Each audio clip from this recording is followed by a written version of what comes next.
Hello, good evening, everyone. Welcome to today's Career Clarity episode 3. And today we'll be talking about building a winning CV and a cover letter. And welcome our guest, Mr. Uwem Umana. How are you today, Mr. Hey, Mr. Joe, I'm very well. Thank you for asking. And how are you? I'm fine. I'm fine. Yeah, it's a nice and beautiful day today. And Mhm. without much issue, we'll have to dive into the business of the day. And Right. our previous episode, I think we'll have a good feedback on those ones. We'll keep bringing these nuggets for our audience and people who are looking to build their careers. Yep. So the like I said, the today the topic we are going to discuss on today is building a winning CV and a cover letter. Can you touch a little bit on that, please? Well, when we talk about, first of all, thank you, Joe. When we talk about um, CV and cover letter, the first of all is CV. That is your first port of call. That Mhm. is your first selling point.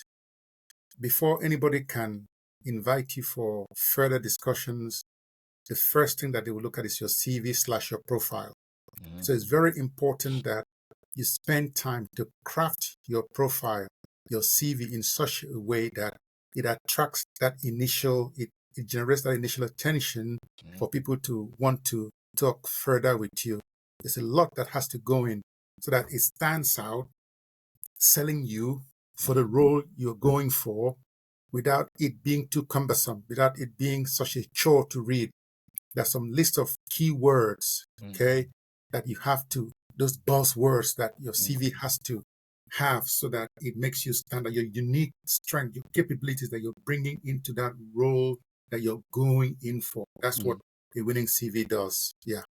Okay, I'm taking into account that today it look as if there's a lot of competition almost in every sector. And can you give us a little bit of maybe a brief overview of what a standard CV should look like in 2025? Yes. In 2025, a standout CV is strategic. Mhm. Where it's a strategic document. It's slick and succinct. Mhm. Yeah. It's not just a list of duties. Oh, I did this, I did that, I did Mhm. that. You know what I'm Mhm. saying? Yeah. It's a carefully crafted story of impact. Mm. Watch my keyword, impact, the impact you've made. Yeah. Yeah. Now, what matters the most now in your CV is number one, personalization. Mhm. You have to, it's got to be tailored to the job that Mhm. you're applying for or Yeah. the role you're applying for. It's not just a generic document. Yeah. Mhm. It Mhm. has to address the job descriptions, keywords, and Mhm. expectations. That's number Mhm. one. Yeah. Then the CV document has to be results driven content. It's got to have that content, Mm. the results, okay, you've produced. Each bullet point should begin with an action verb Mhm. and end with a measurable outcome. Mhm. Think something like I increased conversion by 40% rather than something like managed campaigns. You see what I'm saying? So you're talking about the impact you've Mm. created, the Mm. results you've generated. Mm. And also it should be a tech savvy design, Mhm. simple, what I'm saying, yet modern, you Mm. know, formatting so that, it's ATS friendly, template driven or Mm. used. Mm. Okay. For creatives, this might include links to your portfolios or like things like embedded QR codes. If you wanted people to go and look at your portfolio to see what you've done, you see what I'm Mm. saying? Mm. Because you cannot put all of that on your CV. You know what I'm Mm. saying? Mm. Then again, it should have digital fluency. Mhm. Okay. Mm. Skills like data literacy, AI awareness, and proficiency with collaboration tools. Maybe Mm. things like Miro or Figma or Notion are increasingly valued. So you Mm. could have that. And of course, that human touch, just a brief profile or Mm. summary that clearly articulates your value proposition and personal mission. Mm. That's wonderful. Thank you for that response. That brings us to our next topic question, which is a little bit specific, and I think we have discussed this thing before, but not in Mhm. very in details, and which have to do with sometimes when our people, especially people who come from Africa, and they will tell you. um, your CV, your job experience, all the experience you have in Nigeria, you just have to start all over again. So this question said, how should immigrant highlight transferable skills or a foreign experience, Yep. you know, Yep. in their in their in their in their CV? That's a very important question, Joe. Mhm. Now, again, going back to these immigrants, I know we've talked a lot about immigrants. Yeah. Yeah, yeah. What immigrants do is they bring in global value. Mhm. And that's a strength, not a setback, Mm, to highlight it. I'll give you an example. I've worked in different parts of the world, okay? And mm, that's actually a strength I've got, that global value. mm, So the first and most important thing is that they should be able to translate experience mm, into universal skills. mhm, For instance, let me just give a random example. mm, Maybe while in Lagos, you led a 10-person sales team, okay? mm, mm, So instead of putting down your CV, it could be something like, I led cross-functional teams in a mhm, fast-paced, target-driven environment. You mhm, see what I mean? mhm, So translating that experience into universal skills. And also, it should you should emphasize adaptability, mhm, okay? Because mm, that's one of the key skill sets, for the 21st century. mm, mm, Moving across geographies and cultures is a sign of resilience and mm. learning agility. Agile is the key word now. Yeah. Adaptability. Things are changing, Joe. Things are changing so rapidly now, So yes. so quickly. So Yeah. what that means is that the human must be willing to adapt to changes, to new things going on. Mm, You see what I'm mm, saying? mm, And then showcasing multilingual abilities and cultural intelligence, mm, especially in global facing industries, mm, because the world is interconnected and we're living in a global village now. You mm, find out that sometimes when they're seeking for roles or looking for people to employ, they look for people who can speak maybe more than one language or who mm, have this cultural intelligence and this, mm, imagine maybe a company from Italy coming mm, operating in the UK, they might need someone who could speak Italian or somebody who is very aware of the culture in Italy and things like that. You see what I'm saying? So mm, that's being able to showcase that cultural intelligence and multilingual abilities is something you could highlight again. mm, And then being able to align terminology. mm, Yeah. You know, use localized job titles and terminology. Okay. Example, instead of saying personnel officer, maybe where you were coming from, they were saying personnel officer, you know what I'm saying? mm. They say HR generalist. Yeah. Yeah. Yeah. This is something that's familiar to your target job market, which Mm, people can easily relate to. yeah. And lastly, I would say include a core competencies or transferable skills section Mm, to make cross-border strengths immediately visible. Because it's all mm, about that visibility. I'm bringing this in, this core competency, these transferable skills, mm. cross-border strengths that will bring value to the organization. You see what I'm saying? Yeah. Thank you so much. There's this very important question that I wanted to ask, although I also want to make it a specific one again. Okay. There's this trend that I've noticed within some of because there is one young man who transferred. I think he came here. He came here on a school transfer to Okay. finish his first degree, and it look as if most of the young people who are coming from, let me say, Africa again, who have part of their studies is inclusive of internship. It seems like they are finding it difficult to get a place to do internship. Is there any advice you can give those people um, who are in that position? Yes, Joe. Thank you. So basically, advice for students sort of applying for internships or their first Internship, job, something like that. yes. Okay. Well, for students breaking into the job market, yeah, Hmm. they have to lead with learning. Hmm. Okay. Hmm. I mean, here they have to look at things like emphasizing on academic projects, Hmm. yeah, volunteer work, Hmm. yeah, Hmm.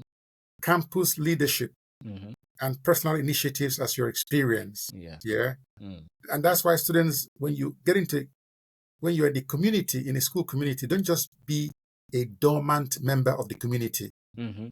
Find a project and get yourself involved in, because this is going to help you break into the market. Yeah. Mm-hmm. So look for volunteer. If there's a project going on, volunteer. You're not going to get paid, but it's going to work Yeah. out eventually for you by volunteering that, okay, I'm going to, be a part of this project, and then you learn on the job and it goes on your CV too, Yeah. In terms of campus leadership, get into things about the campus, the leadership that's sort of going on there. You see what I'm saying? Mm. And personal initiatives as well, things that you're doing personally, again, the mindset that we have for this century that we're living in has to be the mindset of what I would call being in a situation where you just begin to do stuff for yourself. You know what I'm saying? Yeah. Look for look for a gap in the industry where you find yourself. Could be in the Mm-hmm. community. Yeah. Maybe you find out that the people around you are not able to do particular things, and you decide to offer your services for them, Mm. and you use that as a project and document it. Keep Mm. a log of it. It adds up to your experience, because don't forget, everything in life is a project. You know what I'm Yeah. saying? Yes. Yes. And also use a functional CV format. Mm-hmm. Okay, if you lack traditional work history, that's what. Don't forget, we're talking about students now, Yeah. trying Yes. to break into the job market. Yeah. Yeah. So focus on skills like collaboration, problem Mm. solving, or research, because Mm. again, as a student, you can do things like that. You see what I'm saying? Mm. And show passion and initiative. That's very key. Employers hire for attitude as much as aptitude. Okay. Mm-hmm. So Mm-hmm. show evidence of self-starting. Like you saw something not working too well, there's a gap, you decided to take that initiative, to do it. Building a portfolio or running a campus blog. You know what I'm saying? Mm-hmm. It's an age of great initiative. You got to show initiative. You see what I'm saying? Yeah. Okay, I'm building a portfolio or I'm running something. You see a gap, just do it. That's going to add to you. And then more importantly, Joe, I cannot overemphasize this. I Yeah. cannot overemphasize this. Tailor everything Yeah. to the role you want to go for. Yeah. Mm. Mention the company by name and state why their mission resonates with you. Yeah. You go to this company, go research on the company. Mm. It resonates with you because they are doing so much about saving the environment. I'm just using that as a random example, saving the Yeah. environment. Yeah. And you believe that in this day and age, the environment is such a neglected issue that needs so much attention, and your personal drive is to save the environment. So that resonates with you. So Yeah. that, you see, puts you in the forefront of keying into the company's value. You see what I'm saying? Yeah. And then include your soft skills with context. So don't just say I'm a great team player. Mm. Okay. You can say things like, I collaborated with a 4-person team to deliver a presentation on AI ethics at Yeah. a university symposium, for example. Yes. That creates more impact. Do you see what I mean? Yeah. Oh, that is very very that is very very interesting response.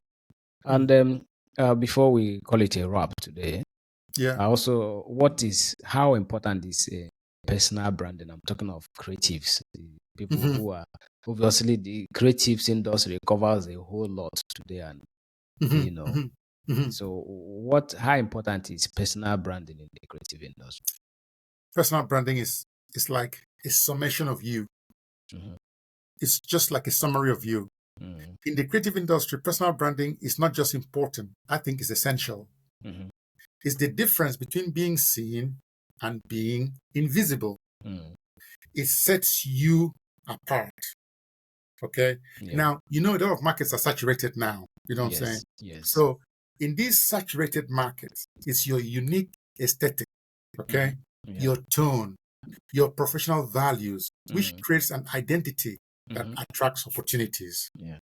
It's not something that happens overnight. It's something Yeah. that you build over a period of time. You see what I'm Hmm. saying? The next thing is that it builds trust when you begin to personal brand yourself. So, like consistent messaging on LinkedIn or Instagram or Behance or personal Hmm. websites, what it does is it reinforces your credibility. Hmm. It also invites opportunity. Don't forget, people are watching. Yeah. Yeah. So many creatives are discovered not through applications, but Hmm. through their content. Yeah. Case studies, thought pieces, and behind the scenes shares. So things that you're sharing, the Mm. value that you're adding in your niche, in your chosen area. Yeah. Mm. People are watching you. And the next thing, people are going to start, okay, let me invite this guy. Let me collaborate with this guy. Let me get this guy on board to do this. You know what I'm saying? So that is what it does. And also, it reflects clarity. So a strong brand shows you know who you are, what you offer, and who you serve. So in this 2025 that we find ourselves, whether you're a designer, writer, creative technologist, strategist, your personal brand, excuse me, is your digital handshake. Make it bold, make it honest, make it visible. Yeah. Thank you so much, Stu. That is a very, very, very short and simple answer. And I think it has a lot of punch. And so before we wrap up for today, and I also want to once again appreciate you for coming on and your time. Thank Do you. you have anything that you say before we call it a day? Well, for creatives, for people who are trying to break into the job market, don't give up. Yeah. Don't. Your personal branding is equally important. My suggestion is always look for some domain area that you want to try and let your voice emerge, and focus on that. Make yourself visible. What value have you added or are you adding? Let it be visible. Keyword here is value. What value are you adding? If you're doing something about the environment, begin to leverage on the environment community. Begin to add value. Volunteer for things. They want to host events. You can volunteer to be the MC. You can volunteer to do something so that you begin to be seen. Your enthusiasm, your attitude will speak more than even the aptitude. So, but you cannot hide in a corner and expect the opportunities to come to you. You have to be out there. You have to be consistent with it too. And when you're consistent with it, you find out that it will attract the opportunities to you. It may not be overnight, but it definitely will. Just be consistent and stay with it. Thank you so much. So once again, thank you today for joining us. And viewers, if you have any question or any, if you, I'll put Mr. Uwem, just reach out on the comment section. And if you have not subscribed to this channel, just do so and click on the notification button so that you will see our next episode as we try to bring them out. Thank you and have a nice evening. Thank you so much, Joe. And thank you to our wonderful audience and have a fantastic evening. Thank you.